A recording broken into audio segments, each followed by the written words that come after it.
بسم اللہ والصلاة والسلام علی رسول اللہ. دنیا کے کروڑ انسانوں کے امام، فقہ کے امام، علم کلام کے امام اور حقیقت کے، روحانیت کے، تزکیے کے امام ابو حنیفہ النعمان کے مرقد پہ اس وقت کھڑے ہوئے ہیں. دنیا کے لاکھوں کروڑوں انسان کے سر ان کی فقہ کے سامنے جھکے ہوئے ہیں. امام ابو حنیفہ اللہ کی طرف سے کروڑ انسانوں کا ثواب مل رہا ہے، جن کے لیے امام ابو حنیفہ نے فکر و عقیدے کی بھی وضاحت فرمائی، اور تعارض، نماز، روزہ، زکوٰۃ، معاشرت، اجتماع، سیاست، حکومت، زندگی کی جتنے بھی شعبے ہیں، تمام شعبوں کے بارے میں قرآن پاک اور حدیث نبوی سے وہ فقہ اخذ کیا، جس کو پوری دنیا انسانیت میں، دنیا اسلام میں اور دنیا انسانیت میں سب سے بڑا مقام حاصل ہے. جو ائمہ اربعہ ہیں ان میں امام مالک نے امام ابو حنیفہ کا اعتراف کیا کہ ان کا تو علم یہ ہے، ذہانت یہ ہے کہ اگر یہ ثابت کرنا چاہیں کہ مسجد نبوی کے ستون سونے کے ہیں تو اسے ثابت کر دیں گے. یعنی دلیلیں ان کے سامنے ہاتھ جوڑے کھڑی رہتی ہیں. اور امام شافعی رحمۃ اللہ علیہ نے تو یہ فرما دیا تھا کہ پوری دنیا فقہ کے سلسلے میں امام ابو حنیفہ کے بچوں کی حیثیت رکھتی ہے. امام ابو حنیفہ کے دربار سے فقہ ملا جس کو ملا. تو اس امام کے مرقد کے پاس ہم موجود ہیں، اور یہ کعبہ مقدسہ کے غلاف کا ایک ٹکڑا ہے جو اس مقام کے لیے عنایت کیا گیا. یہ وہ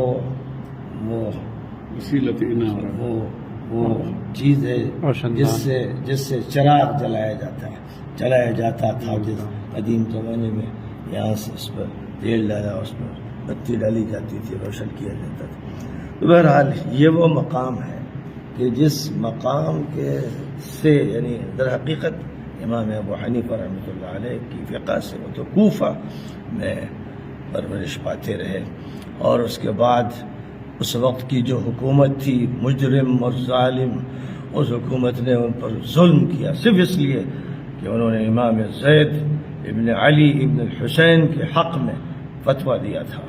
یہ کہا تھا کہ ان کا خروج وقت کی ظالم حکومت کے خلاف ویسے ہی ہے جیسے رسول پاک علیہ السلام کا خروج ہوا تھا بدر میں اس وقت کے مشرکوں کافروں کے خلاف.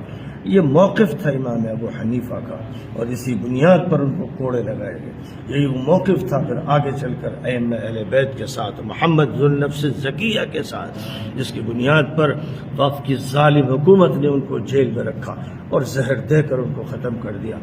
وہ سمجھے کہ ہم نے ابو حنیفہ کو ختم کر دیا، اور در حقیقت انہوں نے ابو حنیفہ کو قیامت تک زندہ کر دیا، اور یہ فیصلہ کر دیا کہ ہمارا قصہ تمام ہو جائے گا، اور ابو حنیفہ کی زندگی اور ان کی حیات ہمیشہ رہے گی.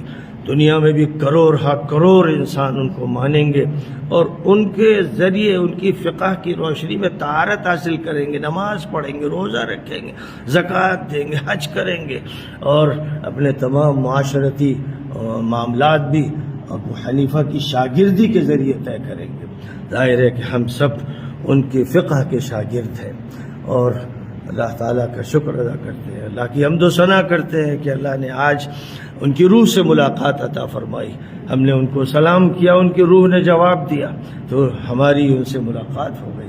ظاہر ہے کہ ان پر کوفہ میں ظلم ہوا، اور اس کے بعد پھر بغداد کی سرزمین پر تو یوں سمجھیے کہ بس ان کو مظلومانہ طور پر لایا گیا.